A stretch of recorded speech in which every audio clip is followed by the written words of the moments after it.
بسم الله الرحمن الرحيم والصافات صفا فالزاجرات زجرا فالتاليات ذكرا إن إلهكم لواحد رب السماوات والأرض وما بينهما ورب المشارق إنا زينا السماء الدنيا بزينة الكواكب وحفظا من كل شيطان مارد لا يستمعون إلى الملأ الأعلى ويقذفون من كل جانب دحورا ولهم عذاب واصب إلا من خطف الخطفة فأتبعه شهاب ثاقب فاستفتهم أهم أشد خلقا أم من خلقنا إنا خلقناهم من طين لازب بل عجبت ويسخرون وإذا ذكروا لا يذكرون وإذا رأوا آية يستسخرون وقالوا إن هذا إلا سحر مبين أإذا متنا وكنا ترابا وعظاما أإنا لمبعوثون أو آباؤنا الأولون قل نعم وأنتم داخرون فإنما هي زجرة واحدة فإذا هم ينظرون وقالوا يا ويلنا هذا يوم الدين هذا يوم الفصل الذي كنتم به تكذبون. Kwa jina la Mwenyezi Mungu mwingi wa rehema mwenye kurehemu. Na hapa kwa wanaojipanga kwa safu, na kwa wenye kukataza mabaya, na kwa wenye kusoma ukumbusho. Hakika Mungu wenu bila shaka ni mmoja, Mola mlezi wa mbingu na ardhi na yaliyomo kati yao, na ni Mola mlezi wa mashariki zote. Hakika sisi tumeipamba mbingu ya karibu kwa pambo la nyota, na kulinda na kila shetani asi, wasiweze kuwasikiliza viumbe watukufu, na wanafukuzwa huko kila upande, wakifurushwa, na wanayo adhabu ya kudumu. Isipokuwa anayenyakuwa kitu kidogo, na mara humfuatia kimondo kinachong'ara. Hebu waulize, je, wao ni wenye umbo gumu zaidi au hao wengine tuliowaumba? Hakika sisi tuliwaumba wao kwa udongo unaonata, bali unastaajabu na wao wanafanya maskhara. Na wanapokumbushwa hawakumbuki, na wanapoona ishara wanafanya maskhara. Na usema, haya si chochote ila ni uchawi tu uliodhahir. Ati tukishakufa na tukawa udongo na mifupa ndiyo kweli tutafufuliwa? Hata baba zetu wa zamani? Sema, naam, hali nanyi ni madhalili. Huko utapigwa ukelele mmoja tu, na hapo ndiyo wataona. Watasema, ole wetu, hii ndiyo siku ya malipo.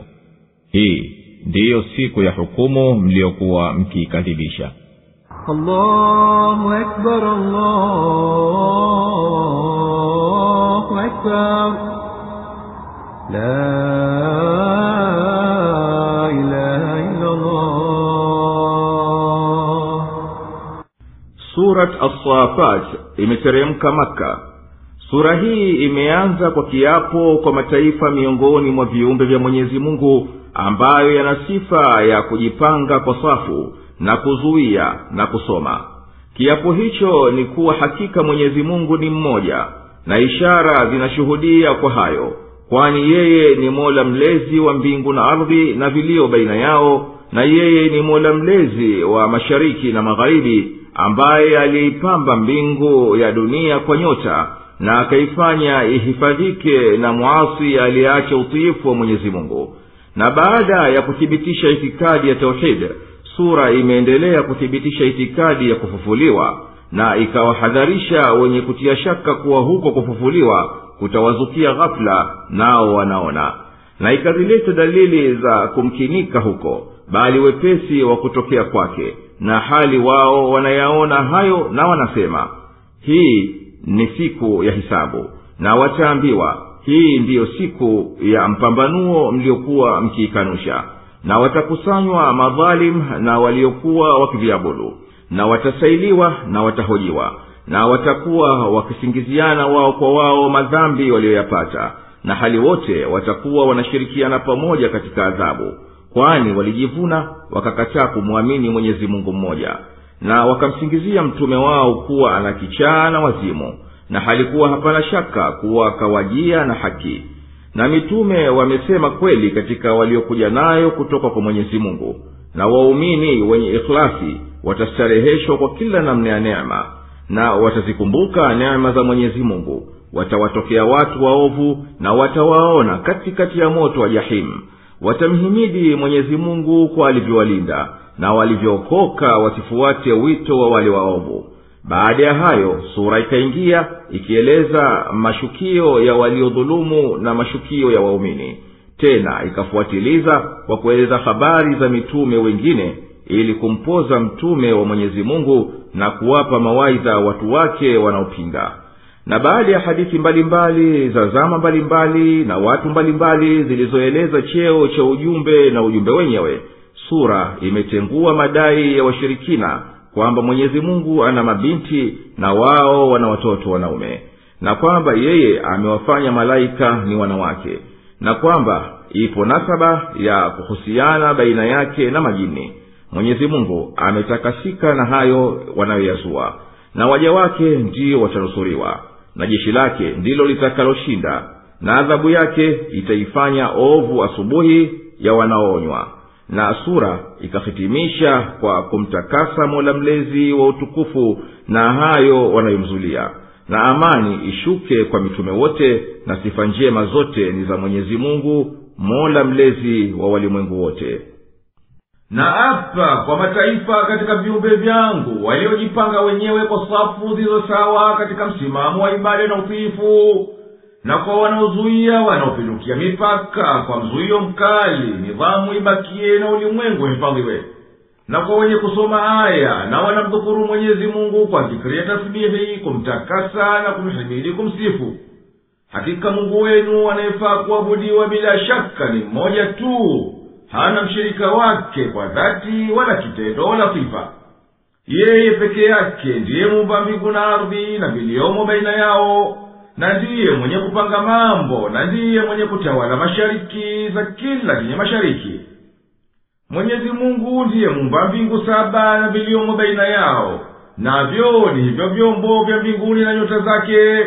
Naye ndiye mwenye kusimamisha, mwenye kulinda vile vile juu ya mahali zinapochomozea jua na nyota zote. Na yeye ndiye anavionyesha hivyo kila siku katika pahala huko upeo wa macho, kila siku pahala mbali na vile podhiri siku iliyotangulia. Na hayo ni kwa mwendo wa mpango wa jua maalum kwa inavyozunguka dunia juu ya msumari kati wake kutoka magharibi kwenda mashariki kila siku, na wakati huo huo inavyolizunguka jua katika njia yake katika falaki. Na jua na nyota huonekane na wakazi wa ardhi kila siku kama zinachomoza mahala mbalimbali, na kila ardhi ikigeuza mahala pake katika safari yake katika mbingu linaonekana jua linachomoza pahala pengine. Ukiliangalia jua kwa utulivu kuanzia mwishoni mwa mwezi wa Machi, yani linapokuwa jua lipo kati ya mstari wa ikweta, mwanzo wa msimu wa rabii, yani spring, kwa nusu ya kaskazini ya dunia utaliona linachomoza pahala katika mashariki juu ya upeo wa macho. Kwa mwenye kupeleleza kila siku ikipita taona kuchomoza kwake kunajongelea kaskazini, na mwishoni mwa mwezi wa Juni mtaona linachomozea mwisho wa kukaribia kaskazini. Kisha baada ya hapo utaliona jua linarejea, linafuata kugeuka kule kule mpaka mwisho wa Septemba, wakati wa kuwa sawasawa, wakati wa khaif, yani autumn. Utaliona jua linachomoza pale pale lilipochomoza mwanzo wa Machi. Kisha litaendelea kuelekea kusini kuchomoza kwake mpaka mwisho wa Disemba, linakuwa linachomoza karibu kabisa na kusini. Baada ya hapo huanza tena kurejea kuelekea kaskazini mpaka limalize safari yake ya kufika kati sawa na Rabii ya pili. Na safari hii yote inachukua siku 365 na robo siku. Na inaonekana kuwa nyota nazo zinachomoza mahala mbalimbali katika upeo wa macho inapokuwa dunia imo katika safari yake ya mbinguni, na hasa nyota za buruji au vituo 12 vinavyopitiwa na jua katika mwendo wake wa mwaka. Sisi tumeipamba hii mbingu ya karibu na watu wa duniani kwa mapambo, nayo ni hizo nyota zinazong'ara zenye ukubwa mbalimbali na mahala pao mbalimbali kwenye anga la ulimwengu kama ionekanavyo kwa macho. Na tukaihifadhi hiyo mbingu na kila shetani jabari aliasi. Hao majabari wa kishetani hawawezi kusikiliza yanayopita katika ulimwengu wa malaika, na wao hupopolewa kwa kile kinachofaa cha kuwazuia. Hufukuzwa hao kwa nguvu wasifikirie kuweza kusikiliza habari za mbinguni, na akhera watapata adhabu kali ya kudumu. Isipokuwa anayelipata neno moja hivi katika habari za mbinguni kwa kuibia, na huyo naye tunamwandama kwa mwenge wa moto unaomulika anga kwa mwangaza wake ukamuungulizia mbali. Ewe nabii, hebu waulize hao wanaokanya kuvuliwa, wanaona hayawi hayo, je, kwani kuwaumba wao hawa ni vigumu zaidi au kuziumba mbingu na ardhi na nyota na vinginevyo tulivyoviumba sisi?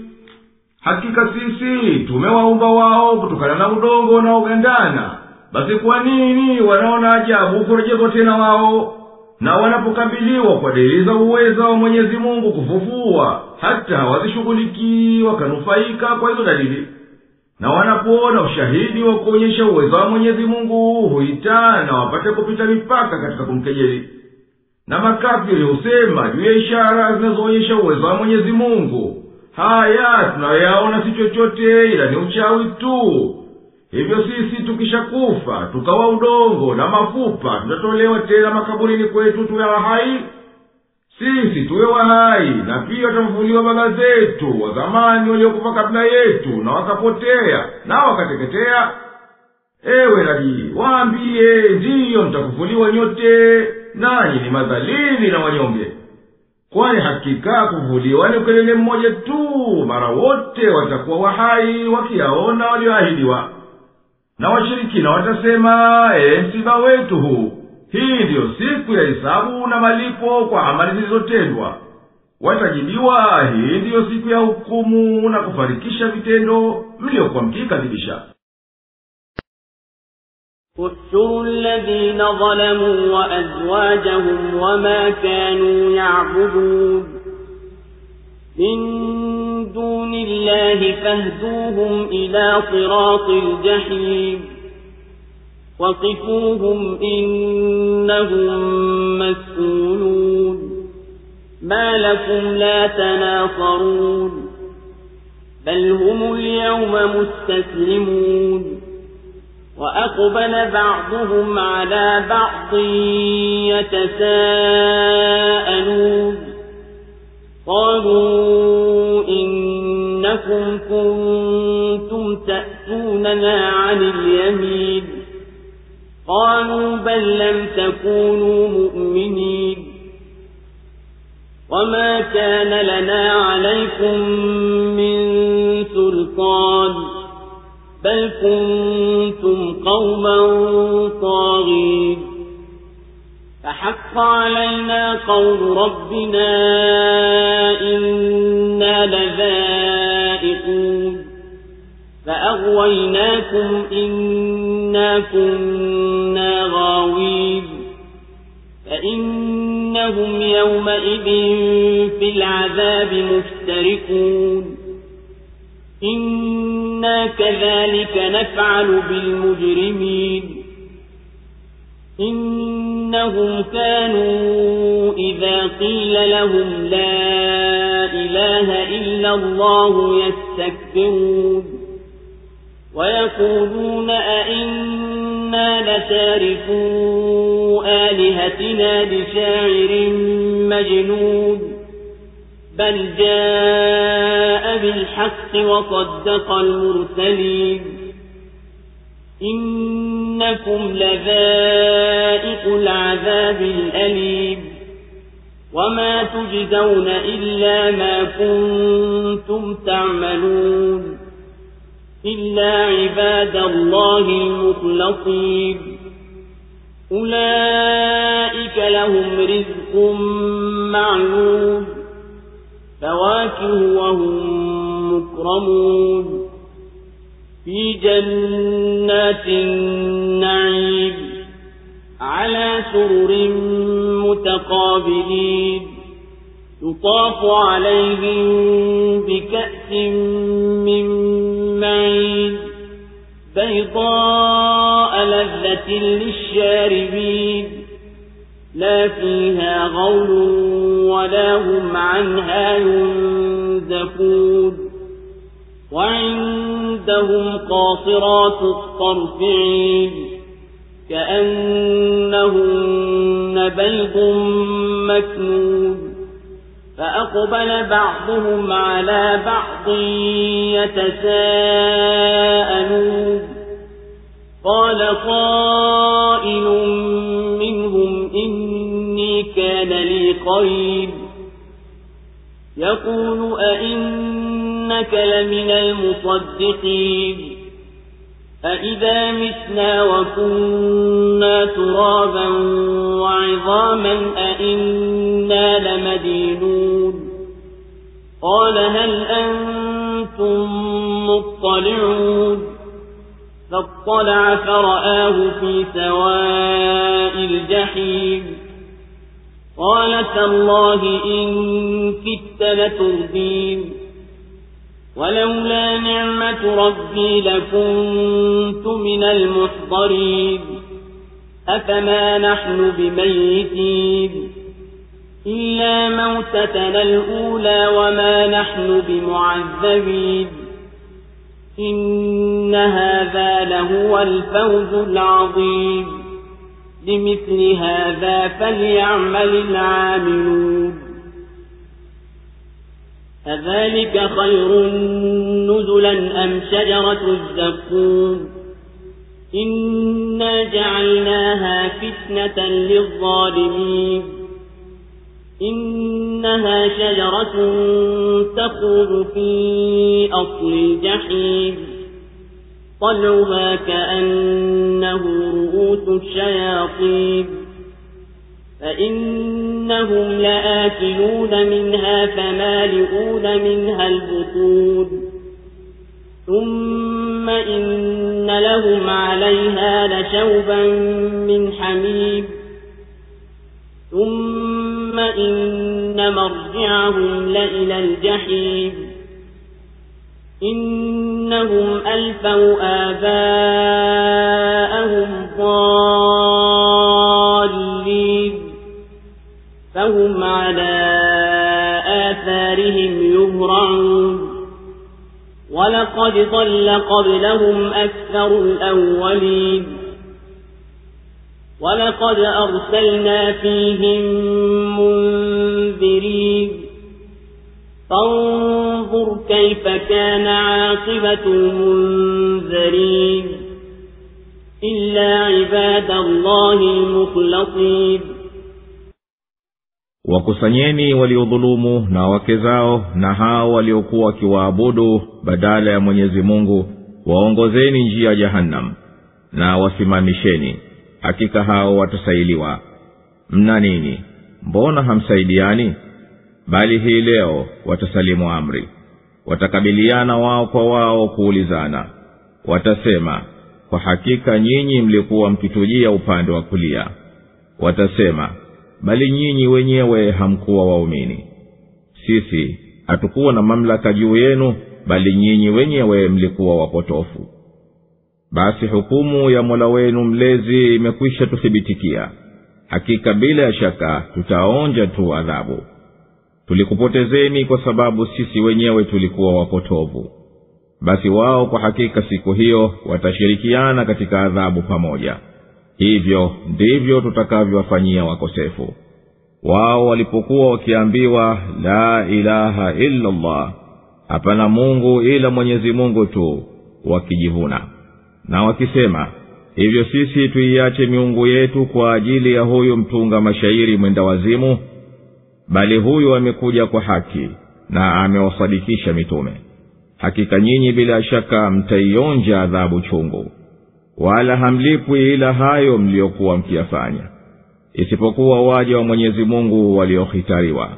Hao ndio watakaopata riziki maalum, matunda nao wataheshimiwa katika bustani za neema. Wako juu ya viti wamekabiliana, wanazungushiwa kikombe chenye kinywaji cha chemchem, kinywaji cheupe kitamu kwa wanywao. Hakina madhara wala hakiwaleweshi, na watakuwa nao wanawake wenye macho ya staha mazuri. Hao wanawake kama mayai yaliyohifadhika. Waingie kuulizana wenyewe kwa wenyewe. Aseme msemaji mmoja miongoni mwao, hakika mimi nalikuwa na rafiki aliyekuwa akinambia, hivyo wewe ni katika wanaosadiki. Ati tukishakufa tukawa udongo na mafupa ndiyo tutalipwa na kuhesabiwa? Atasema, je, nyie mnawaona? Basi atachungulia ammone katikati ya Jahannam. Atasema, wallahi ulikaribia kunipoteza, na lau kuwa si neema ya Mola wangu mlezi, bila ya shaka ningelikuwa miongoni mwa waliohudhurishwa. Je, sisi hatutakufa? Isipokuwa kifo chetu cha kwanza, wala sisi hatutaadhibiwa. Hakika huku bila shaka ndiko kufuzu kukubwa. Kwa mfano wa haya na watende watendao. Je, kukaribishwa hivi si ndio bora, au mti wa zakum? Hakika sisi tumeufanya huo kuwa ni mateso kwa waliodhulumu. Hakika huo ni mti unaotoka katikati ya Jahannam, mashada ya matunda yake kama kwamba vichwa vya mashetani. Basi hakika bila shaka hao watayala hayo na watajaza matumbo. Kisha juu yake wanyweshwe mchanganyiko wa maji ya moto yaliyochemka. Kisha hakika marejeo yao bila shaka yatakuwa kwenye Jahannam. Hakika waliwakuta baba zao wamepotea, na wao wakafanya haraka kufuata nyayo zao.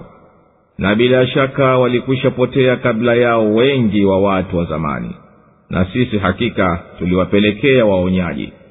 Basi hebu angalia ulikuwaje mwisho wa walioonywa, isipokuwa waje wa Mwenyezi Mungu waliohitariwa. Allahu Akbar, Allahu Akbar, la ilaha illa Allah. Enyi malaika wangu, wakusanyeni waliojidhulumu nafsi zao kwa kufuru, pamoja na wake zao wakikafiri, na miungu yao waliokuwa kiabudu badala ya Mwenyezi Mungu, yakiwa masanamu wa watu. Naonyesheni njia ya kwenda motoni waingie humo, na wazuieni hapo hapo, kwani wao hakika watahojiwa juu ya imani zao na vitendo vyao. Enyi washirikina, mna nini? Mbona hamsaidiani kama mlivyokuwa mkisaidiana nyinyi kwa nyinyi duniani? Leo hii hawasaidiani, bali leo wanaongozwa tu, wamekwisha salimu amri. Watakuwa wakikabiliana, kulaumiana na kusutana, na wakiulizana habari za mwisho wao mwovu. Wanyonge watawaambia waliojipa ukubwa, nyinyi mlikuwa mkitujia upande tulioudhania ni waheri na mafanikio, ili mtugeuze njia, tuache haki twende kwenye upotovu. Watasema waliojipa ukubwa, sisi hatukugeuzeni njia, lakini nyinyi wenyewe mlikataa imani na mkaipuuza kwa hiari yenu. Na sisi hatukuwa na madaraka juu yenu hata tuweze kukunyang'anyeni uweza wenu wa kuhiari, bali nyinyi wenyewe mlikuwa watu mlioiacha haki. Basi neno la Mola wetu mlezi liwe thibiti juu yetu. Hakika hapana shaka sisi tutaionja adhabu ya siku ya Kiyama. tukakuiteni kwenye maasi na upotovu na nyinyi mkaitikia wito wetu, kazi yetu ni kufanya hila ya kuwaita watu wafuate upotovu tulio nao, basi hatuna lawama. Kwani hakika wafuasi na wenye kufuatwa wote watashiriki pamoja katika adhabu ya siku ya Kiyama. Hakika mfano wa adhabu hiyo sisi tunawapa wale waliofanya makosa katika haki ya Mwenyezi Mungu kwa ushirikina na kutenda maasi. Hakika watu hao walikuwa wakiambiwa la ilaha illa Allah, hapana Mungu ila Mwenyezi Mungu tu, wakakataa kukiri kwa kiburi na majivuno. Na husema sisi tuache kuabudu miungu yetu kwa kufuata kauli ya mtunga mashairi aliyezugwa asiyekuwa na akili, bali mtume wao amewaletea tauhidi, imani ya Mwenyezi Mungu mmoja, ambayo ndiyo wito wa mitume wote, na yeye atafanikisha kwa hivyo wito wa hao mitume. Enyi washirikina, hakika nyinyi hapana shaka mtaionja adhabu kali ya akhera, na hamtapata malipo akhera ila malipo ya vitendo vyenu vya duniani. Ila waja wangu waliosafika hao hawataionja adhabu, kwa sababu wao ni watu wa imani na utiifu. Hawa watu wa ikhlasi watapata akhera riziki maalum kwa Mwenyezi Mungu, matunda ya namna mbalimbali, nao watastareheshwa na kutukuzwa katika bustani zenye neema, wakikaa humo juu ya viti wakikabiliana. Watawazungukia watoto na chombo chenye kinywaji kilichotoka kwenye chemchemu zisiyo katika. Kinywaji chenyewe ni cheupe kinapochanganywa na kitamu kwa wenye kukinywa, hakiwaumizi kichwa na kuwaletea ghururi, wala kwa kukinywa hicho haiwapotei akili yao kidogo kidogo, yani hakiloweshi. Na watu hawa watiifu walioko peponi watakuwa nao mahurulaini waliosafi, wema, macho yao hayawatazami la waume zao tu, basi hawayatafuti matamanio maovu, jicho la mwema haliangalii la mwema.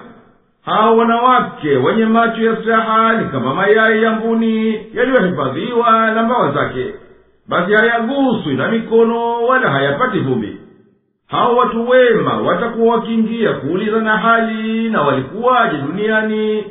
Hapo mmoja wao atasema, mimi nalikuwa na rafiki katika washirikina akijadiliana nami katika mambo ya dini na yaliyokuja katika Qur'ani, akisema ati wewe ni katika hao wanaosadiki kuwa kupo kufufuliwa na kuhesabiwa na kulipwa baada ya kufa.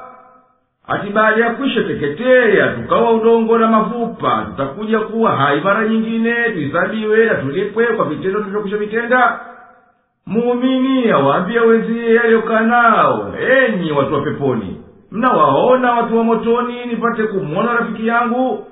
Jicho lake lipige duru kuelekea motoni, na huko amwone sahibu yake wa zamani yuko katikati akiadhibika kwa moto.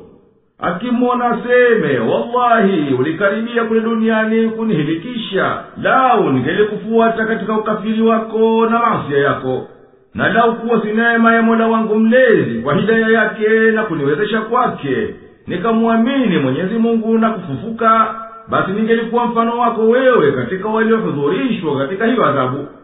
Je, sisi tutakaa milele tukineemeka katika pepo, wala hatufi kabisa isipokuwa kule kufa kwetu mara ya kwanza duniani, na wala hatuadhibiwi baada ya kushaingia peponi? Hakika haya aliyotupa Mwenyezi Mungu katika ukarimu wa peponi bila shaka ndiyo kufuzu kukubwa na kuvuka kukuu na hiyo adhabu tuliyokuwa na tahadhari nayo tangu duniani, ili wapate ukarimu wa akhera kama waliobahatika kuupata waumini. Basi na wafanye kazi duniani hao wafanya ukazi ili wapate kama waliopata wao. Je, hiyo riziki maalum iliyoandaliwa kwa sababu ya watu wa peponi ni bora, au mti wa zakumu ulioandaliwa kwa ajili ya watu wa motoni? Hakika sisi tumeujalia mti huu ili mtihani na adhabu ya akhera kwa ajili ya washirikina. Hakika huo ni mti ulioko katika jahanamu, umekulia huko motoni na umeumbwa kutokana na huko huko. Matunda yake mabaya kuyatazama yana sura ya kukirihisha, macho hayapendi kuyatazama kama vitu vya mashetani ambavyo kwa hakika watu hawajaviona, lakini mtu humpitikia tu katika dhana jinsi ya ubaya wake. Na wao watakuwa wanakula matunda ya mti huo na wajaze matumbo yao kwayo, kwani hawanacho kinginecho cha kukila. kisha washirikina hao juu ya kula mti wa zakum watapewa maji yaliyochanganywa ya moto ya kuwababua nyuso zao na kukatakata matumbo yao, tena mwisho wao ni motoni. Wao watakuwa katika adhabu ya milele, wataletwa kutoka motoni waje kula mti wa zakum, kisha wanyweshwe kinywaji hicho, na tena warejeshwe mahala pao katika jahannam. Wao waliwakuta baba zao wamepotoka, na wao wakafanya haraka kufuata zile zile nyayo za baba zao, wakawa mbioni kuendea njia yao wakifuata tu, wala hawachungui, kama waliotimuliwa na wakihimizwa wende mbio mbio wafuata hao baba zao bila kupima wala kuzingatia. Na hakika walipotea njia ya sawa na njia ya imani wengi katika mataifa yaliyokwisha tangulia kabla ya hawa washirikina wa Maka. Na bila shaka sisi tuliyatumia mitume hayo mataifa yaliyotangulia ili wawaonye na wawahadharishe na adhabu ya Mwenyezi Mungu, nao wakawakadhibisha. Basi angalia, ewe uliyejaliwa kuangalia, ulikuwaje mwisho walioonywa na mitume? Bila shaka waliteketezwa wakawa ni mazingatio kwa watu. Lakini walikuwapo waumini ambao waliwahitari Mwenyezi Mungu wamwabudu yeye ili wapate fadhila za ukarimu wake. Basi hao walizipata thawabu zake na wakiepukana na adhabu yake. وَلَقَدْ نَادَانَا نُوحٌ فَلَنِعْمَ الْمُجِيبُونَ وَنَجَّيْنَاهُ وَأَهْلَهُ مِنَ الْكَرْبِ الْعَظِيمِ وَجَعَلْنَا ذُرِّيَّتَهُ هُمُ الْبَاقِينَ وَتَرَكْنَا عَلَيْهِ فِي الْآخِرِينَ سَلَامٌ عَلَى نُوحٍ فِي الْعَالَمِينَ إِنَّا كَذَلِكَ نَجْزِي الْمُحْسِنِينَ إِنَّهُ مِنْ عِبَادِنَا الْمُؤْمِنِينَ ثُمَّ أَغْرَقْنَا الْآخَرِينَ وَإِنَّ مِنْ شِيعَتِهِ لَإِبْرَاهِيمَ إِذْ جَاءَ رَبَّهُ بِقَلْبٍ سَلِيمٍ إِذْ قَالَ لِأَبِيهِ وَقَوْمِهِ مَاذَا تَعْبُدُونَ أَئِفْكًا آلِهَةً دُونَ اللَّهِ تُرِيدُونَ فَمَا ظَنُّكُمْ بِرَبِّ الْعَالَمِينَ فَنَظَرَ نَظْرَةً فِي النُّجُومِ فَقَالَ إِنِّي سَقِيمٌ فَتَوَلَّوْا عَنْهُ مُدْبِرِينَ فَرَاغَ إِلَى آلِهَتِهِمْ فَقَالَ أَلَا تَأْكُلُونَ مَا لَكُمْ لَا تَنطِقُونَ فَرَاغَ عَلَيْهِمْ ضَرْبًا بِالْيَمِينِ فَأَقْبَلُوا إِلَيْهِ يَزِفُّونَ قَالَ أَتَعْبُدُونَ مَا تَنْحِتُونَ وَاللَّهُ خَلَقَكُمْ وَمَا تَعْمَلُونَ قَالُوا ابْنُوا لَهُ بُنْيَانًا فَأَلْقُوهُ فِي الْجَحِيمِ فَأَرَادُوا بِهِ كَيْدًا فَجَعَلْنَاهُمُ الْأَسْفَلِينَ وَقَالَ إِنِّي ذَاهِبٌ إِلَى رَبِّي سَيَهْدِينِ رَبِّ هَبْ لِي مِنَ الصَّالِحِينَ فَبَشَّرْنَاهُ بِغُلَامٍ حَلِيمٍ فَلَمَّا بَلَغَ مَعَهُ السَّعْيَ قَالَ يَا بُنَيَّ إِنِّي أَرَى فِي الْمَنَامِ أَنِّي أَذْبَحُكَ فَانظُرْ مَاذَا تَرَى قَالَ يَا أَبَتِ افْعَلْ مَا تُؤْمَرُ ستجدني إن شاء الله من الصابرين فلما أسلما وتله للجبين وناديناه أن يا إبراهيم قد صدقت الرؤيا إنا كذلك نجزي المحسنين إن هذا لهو البلاء المبين وفديناه بذبح عظيم وتركنا عليه في الآخرين سلام على إبراهيم كذلك نجزي المحسنين إنه من عبادنا المؤمنين وبشرناه بإسحاق نبيا من الصالحين وباركنا عليه وعلى إسحاق ومن ذريتهما محسن وظالم لنفسه مبين. Na hakika Nuhu walitwita na sisi ni bora wa waitikiaji, na tulimwokoa yeye na hali zake kutokana na msiba mkubwa, na tuliwajalia dhuria zake ndiyo wenye kubakia, na tukamwachia kwa Mola waliokuja baadaye, iwe salama kwa Nuhu ulimwenguni kote. Kwa hakika hivi ndivyo tunavyowalipa wanaofanya mema. Hakika yeye ni katika waja wetu walioamini, kisha tukawazamisha wale wengine. Na hakika Ibrahim alikuwa katika kundi lake. Alipomjia Mola wake mlezi kwa moyo mzima, alimwambia baba yake na watu wake, mnaabudu nini? Kwa kuzua tu mnataka miungu mingine badala ya Mwenyezi Mungu? Mnamdhania nini Mola mlezi wa walimwengu wote? Kisha akapiga jicho kutazama nyota, akasema, hakika mimi ni mgonjwa. Nao wakamwacha, wakampa kisogo. Basi akaiendea miungu yao kwa siri, akaiambia, mbona hamli? Mna nini hata hamsemi? Kisha akaigeukia kuipiga kwa mkono wa kulia. Basi wakamjia upesi upesi. Akasema, hivyo mnaviabudu vitu mnavyovichonga wenyewe, na hali Mwenyezi Mungu ndiye aliyekuumbeni nyinyi na hivyo mnavyovifanya? Wakasema, mjengeni jengo na kisha mtupeni motoni humo. Basi walitaka kumfanyia vitimbi, lakini tukawafanya wao ndiyo wa chini. Na akasema, hakika mimi nahama na kwenda kwa Mola wangu mlezi, yeye ataniongoa. Ewe Mola wangu mlezi, nitunukie aliye miongoni mwa watenda mema. Basi tukambashiria mwana aliyempole. Basi alipofika makamo ya kwenda na kurudi pamoja naye, alimwambia, ewe mwanangu, hakika mimi nimeona usingizini kuwa ninakuchinja. Basi angalia wewe waonaje? Akasema, ewe baba yangu, tenda unavyoamrishwa, utanikuta mimi inshallah katika wanaosubiri. Basi wote wawili walipojisalimisha na akamlaza juu ya kipaji, tulimwita, ewe Ibrahim, umekwisha itimiliza ndoto. Hakika hivi ndivyo tunavyowalipa wanaotenda mema. Hakika haya ni majaribio yaliyodhahir.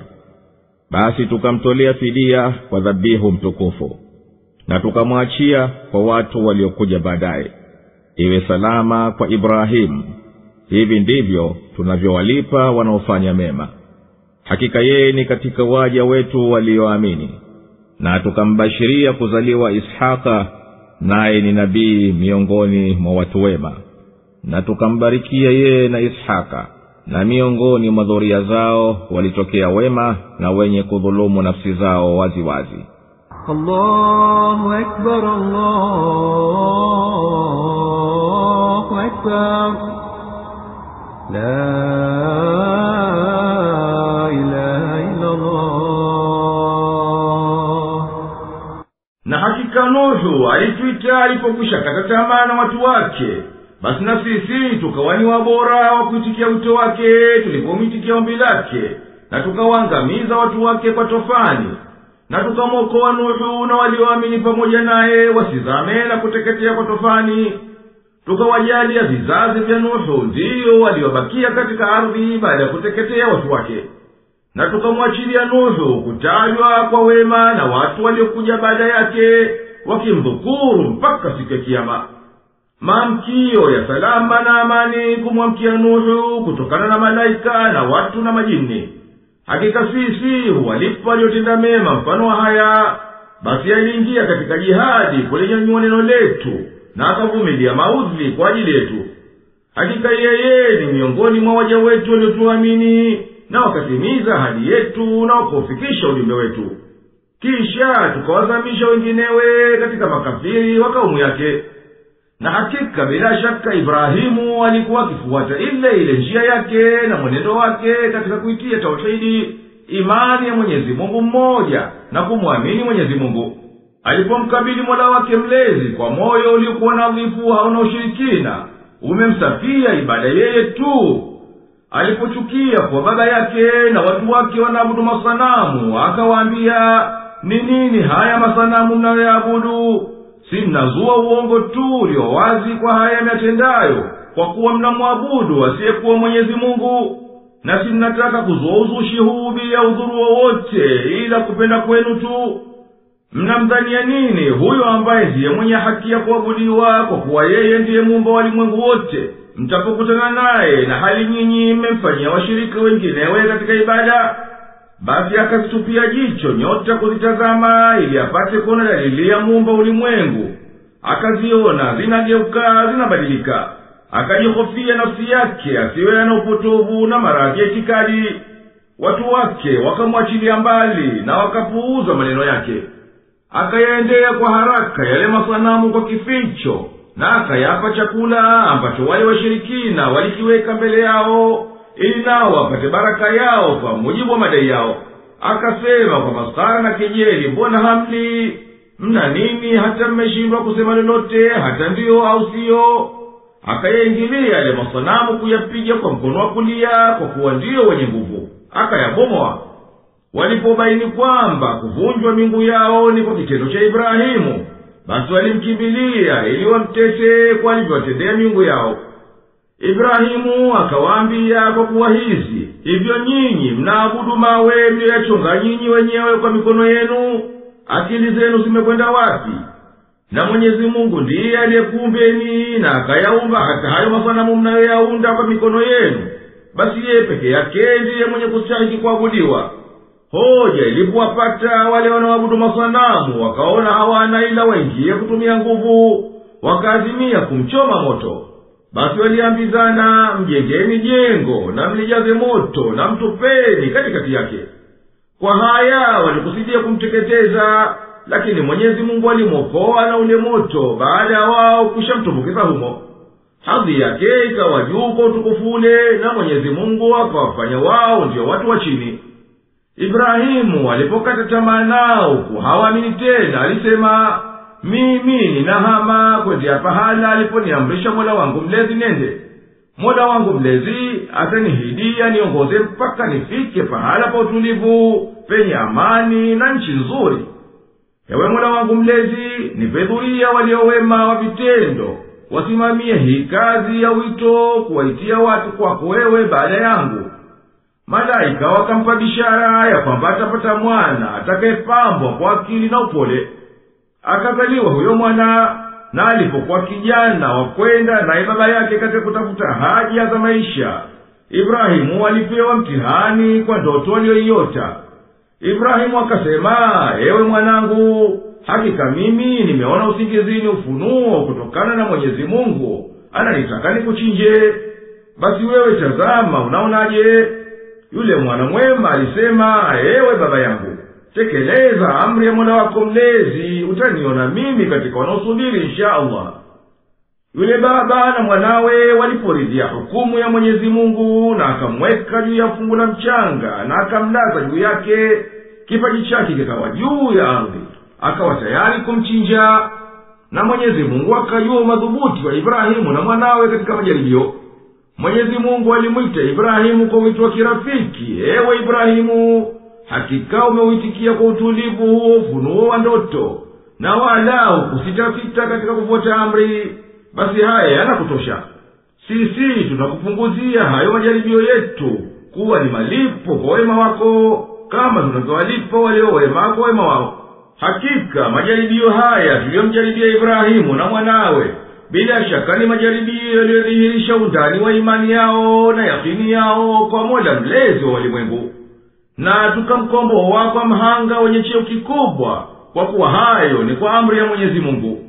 Na tukaacha tajike kwa sifa nzuri katika ndimi za waliokuja baada yake, maamkio ya amani na salama kwa Ibrahimu. Mfano malipo kama haya ya kuwa kinga na balaa ndivyo tunavyowalipa waliowema katika kufuata amri za Mwenyezi Mungu. Hakika Ibrahimu ni katika waja wetu wanaofuata haki. Na kwa amri yetu malaika walimbashiria kuwa ataruzukiwa mwana Ishaka juu ya kukata tamaa kuwa mkewe ni tasa, na kwamba yeye hakika atakuwa nabii miongoni mwa waliowema, nasi tukamtunukia yeye na mwanawe baraka na kheri duniani na akhera. Na miongoni mwa vizazi vyao watatokea watakaojifanyia wema nafsi zao kwa imani na utiifu, na watakaojidhulumu kwa upotovu na ukafiri na maasi. وَلَقَدْ مَنَنَّا عَلَى مُوسَى وَهَارُونَ وَنَجَّيْنَاهُمَا وَقَوْمَهُمَا مِنَ الْكَرْبِ الْعَظِيمِ وَنَصَرْنَاهُمْ فَكَانُوا هُمُ الْغَالِبِينَ وَآتَيْنَاهُمَا الْكِتَابَ الْمُسْتَبِينَ وَهَدَيْنَاهُمَا الصِّرَاطَ الْمُسْتَقِيمَ وَتَرَكْنَا عَلَيْهِمَا فِي الْآخِرِينَ سَلَامٌ عَلَى مُوسَى وَهَارُونَ إِنَّا كَذَلِكَ نَجْزِي الْمُحْسِنِينَ إِنَّهُمَا مِنْ عِبَادِنَا الْمُؤْمِنِينَ وَإِنَّ إِلْيَاسَ لَمِنَ الْمُرْسَلِينَ إِذْ قَالَ لِقَوْمِهِ أَلَا تَتَّقُونَ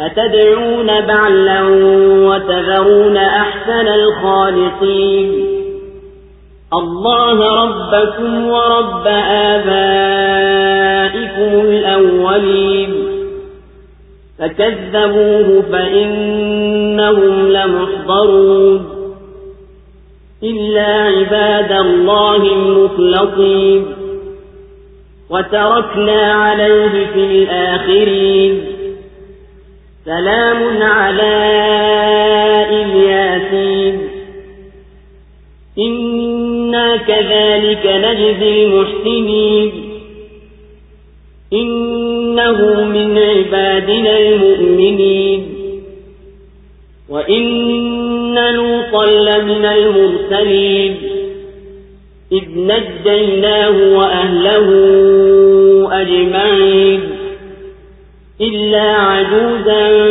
فِي الْغَابِرِينَ ثُمَّ دَمَّرْنَا الْآخَرِينَ وَإِنَّكُمْ لَتَمُرُّونَ عَلَيْهِمْ مُصْبِحِينَ وَبِاللَّيْلِ أَفَلَا تَعْقِلُونَ.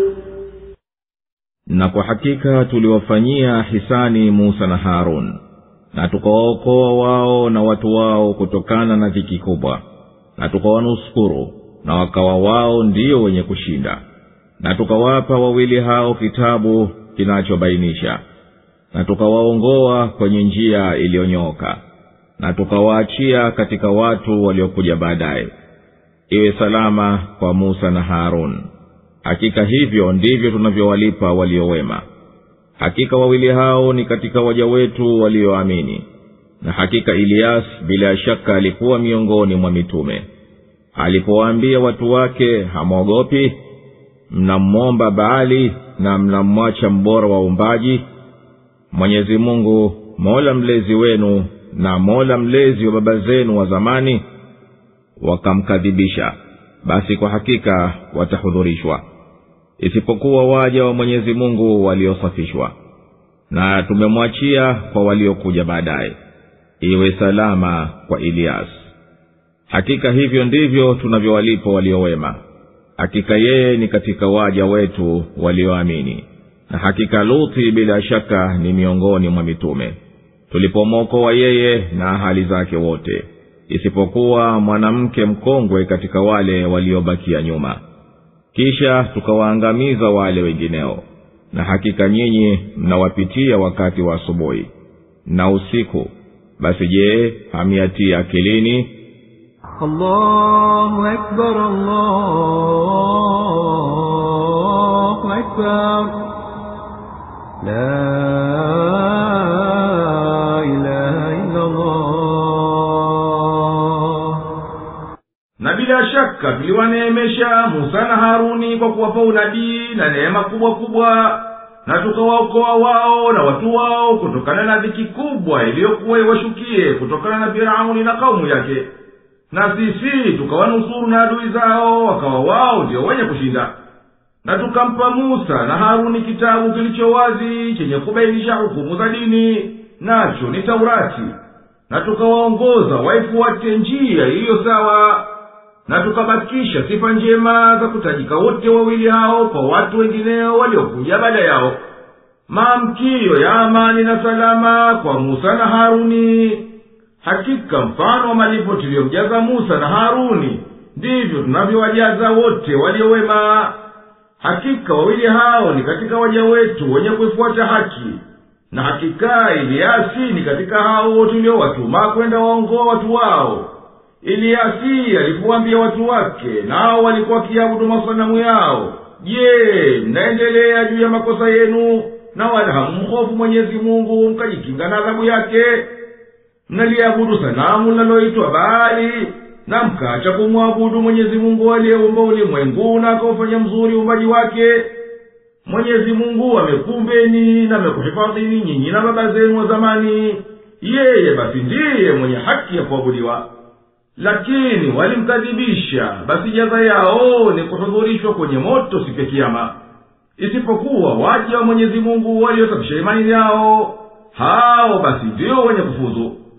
Na tukamjalia awe anatajwa kwa wema na ndimi za waliokuja baada yake. Salamu juu ya Eliasi au juu yake yeye na watu wake, kwa kuwa kawashinda. Hakika mfano wa malipo tuliyomlipa Eliasi tunamlipa kila aliye mwema kwa sababu ya wema wake. Hakika Eliasi ni katika waja wetu walioamini. Na hakika Luthi ni katika mitume tuliowatuma ili afikishe ujumbe wetu kwa watu. Kwa hakika sisi tumemwokoa yeye na hali zake wote kutokana na adhabu iliyowasibu watu wake, ila mkewe mkongwe yeye bila shaka aliteketea pamoja na walioteketea. Kisha tukawaangamiza wote isipokuwa Luthi na waliomwamini. Na hakika nyinyi watu wa Maka mnayapitia majumba ya hao kaumu Luthi katika safari zenu za kwenda Shamu asubuhi au usiku. Je, mmepotelewa na akili zenu hata hamwezi kuzingatia aliyowapitia hao kuwa ni malipo ya ukonishaji wao?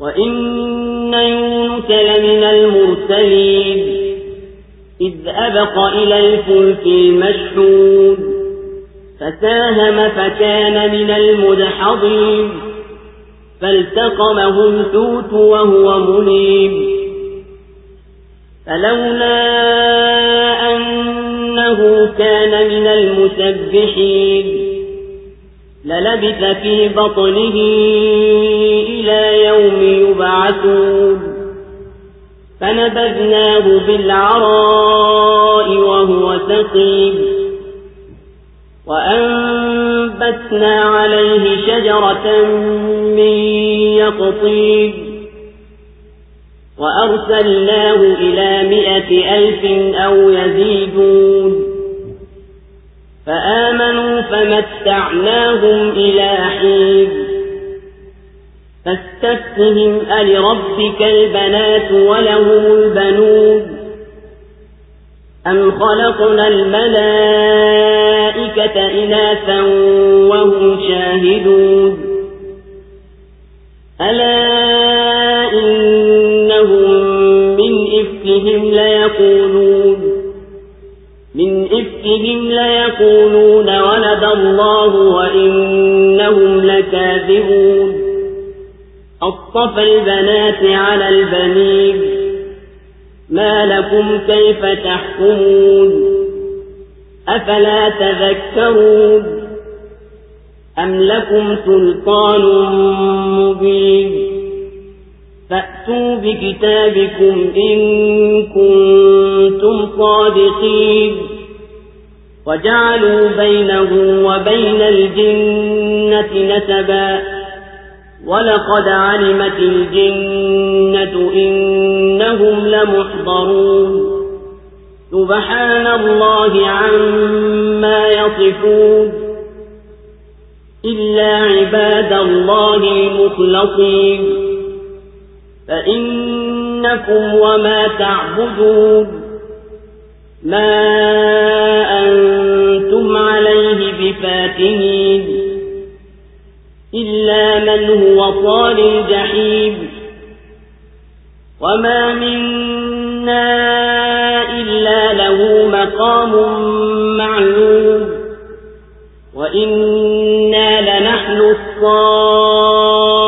الصافون وإنا لنحن المسبحون وإن كانوا ليقولون لو أن عندنا ذكرا من الأولين لكنا عباد الله المخلصين فكفروا به فسوف يعلمون ولقد سبقت كلمتنا لعبادنا المرسلين إنهم لهم المنصورون وإن جندنا لهم الغالبون فتول عنهم حتى حين وأبصرهم فسوف يبصرون أفبعذابنا يستعجلون فإذا نزل بساحتهم فساء صباح المنذرين وتول عنهم حتى حين وأبصر فسوف يبصرون سبحان ربك رب العزة عما يصفون وسلام على المرسلين والحمد لله رب العالمين. Na hakika Yunus alikuwa miongoni mwa mitume alipokimbia katika jahazi liliosheheni, akaingia katika kupigiwa kura na akawa katika walioshindwa. Samaki akammeza hali ya kuwa ni mwenye kulaumiwa. Na ingelikuwa hakuwa katika wanaomtakasa Mwenyezi Mungu, bila shaka angelikaa ndani yake mpaka siku ya kufufuliwa.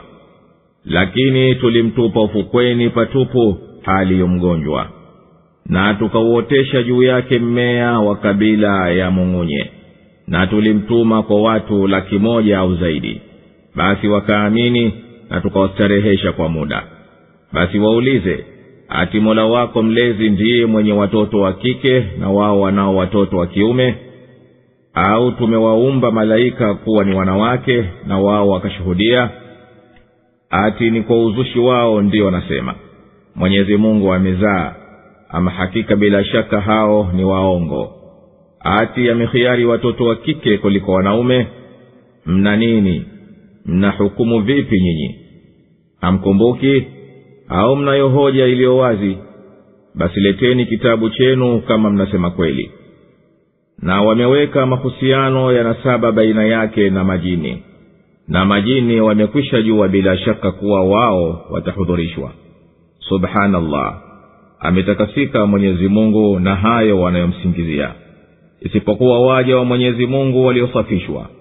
Basi hakika nyinyi namna waabudu hamwezi kuwapoteza isipokuwa yule atakayeingia motoni, na hapana katika sisi ila anapo mahali pake maalum. Na hakika bila shaka sisi ndio wajipangao safu, na hakika sisi ndio wenye kusabih kutakasa.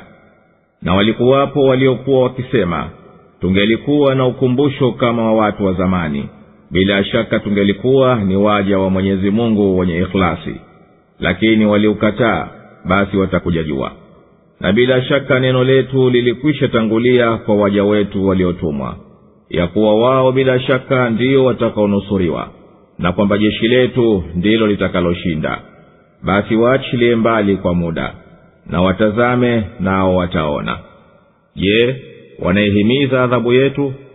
Basi itakaposhuka uwanjani kwao itakuwa asubuhi mbaya kwa walioonywa. Na waache kwa muda, na tazama na wao wataona.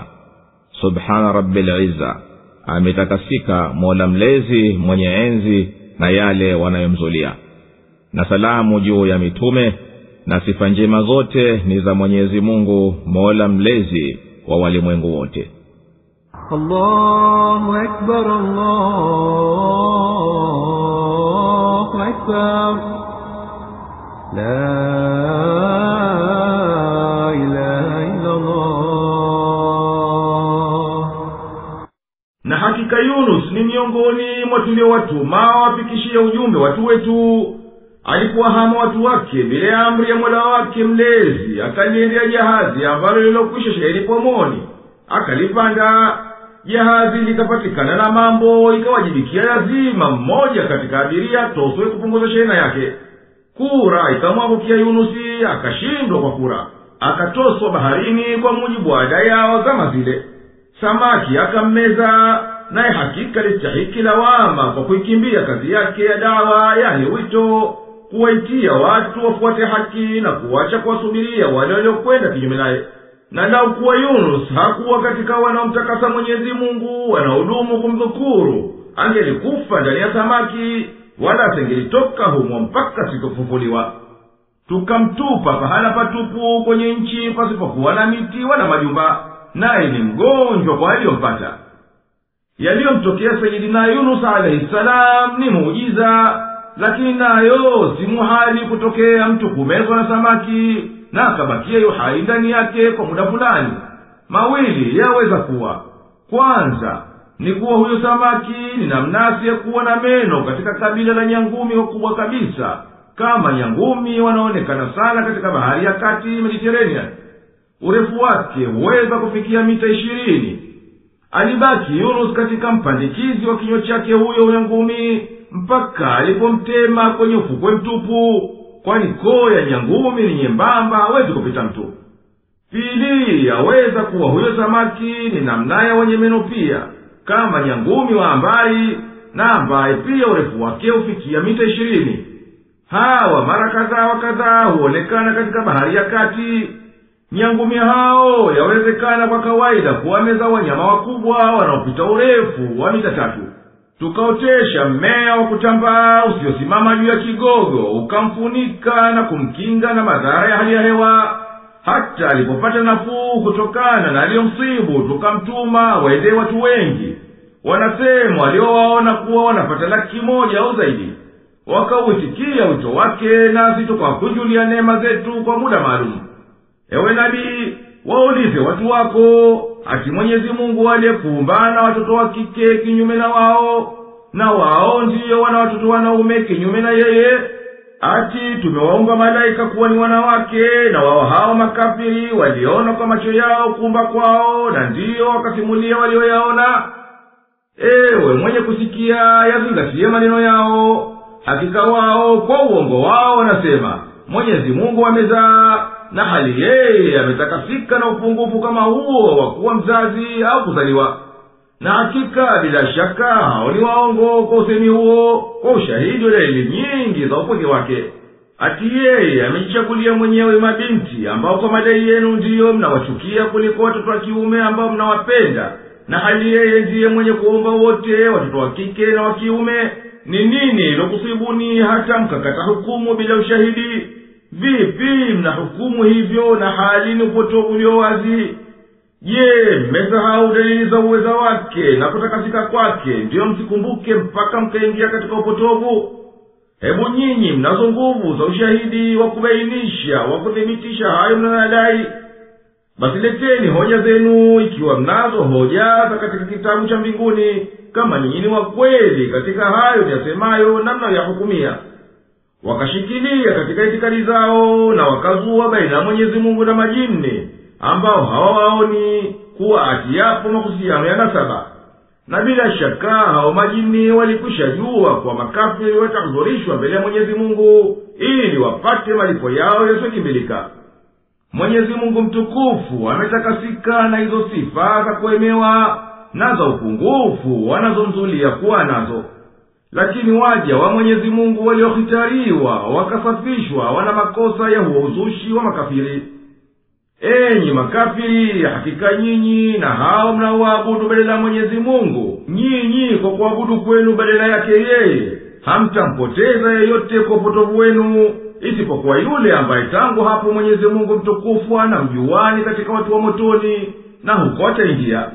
Na malaika kuwania kuwa wao ni waja wa Mwenyezi Mungu wakasema, hapana yeyote katika sisi ila ana cheo chake maalum katika ujuzi na ibada, na wala hakikiuki hicho. Na sisi tumejipanga swafu wenyewe katika misimamo ya kutumikia daima. Na hakika sisi bila shaka yoyote ndio wenye kumtakasa Mwenyezi Mungu na kila lisilokuwa na maelekeo naye katika kila hali. Na walikuwapo makafiri wa Makka kabla ya kuteuliwa Mtume sallallahu alaihi wasallama, ambao wakisema, lau kuwa sisi tungelikuwa na kitabu kama vitabu vya watu wa zamani, yani kama Taurati na Injili, na bila shaka tungelikuwa waja wa Mwenyezi Mungu wenye kumsafia ibada yeye. Na kitabu kikawajia nao wakakikataa, basi watakujajua nini matokeo ya kukataa kwao. Ninaapa hukumu yetu kwa mitume tuliowatuma imekwisha tolewa mbele, ya kwamba ushindi na matokeo mema ni ya wao dhidi ya makafiri, na kwamba wafuasi wetu na wasaidizi wetu ndio peke yao watakaowashinda waliokengeuka. Basi wachilie mbali, nawe ngoja mpaka wakati ujao, kwani sisi tutakupa wewe matokeo mema na manusura na ushindi. Nawe watazame na uangalie vyema adhabu gani na mateso yatakayowapata kwa kwenda kinyume nawe na kukukadhibisha. Basi watakujaona kwa macho yao zitakavyoshindwa safu zao, na wataona nusura Mwenyezi Mungu inavyowafikia waumini. Je, wamepoteza akili zao nini hata wakawa wanahimiza adhabu yetu? Basi adhabu hiyo itakapoteremka kwenye uwanja wao mpana, itakuwa asubuhi ovu kweli hiyo kwa hao walioonywa na adhabu. Na waachilie mbali mpaka mambo yatakapoishia, na yaangalie yatakayowafika wao na yatakayokufika wewe. Wao watakuja yaona hayo wanayoyahimiza. Mwenyezi Mungu aliyekuumba wewe na aliyeziumba nguvu na ushindi ametakasika na uozushi wanaomuambatisha naye. Na salamu zishuke juu ya mitume wapenzi waliosafika. Na sifa njema ni za Mwenyezi Mungu peke yake, muumba viumbe vyote na mwenye kuangalia makhluku wote.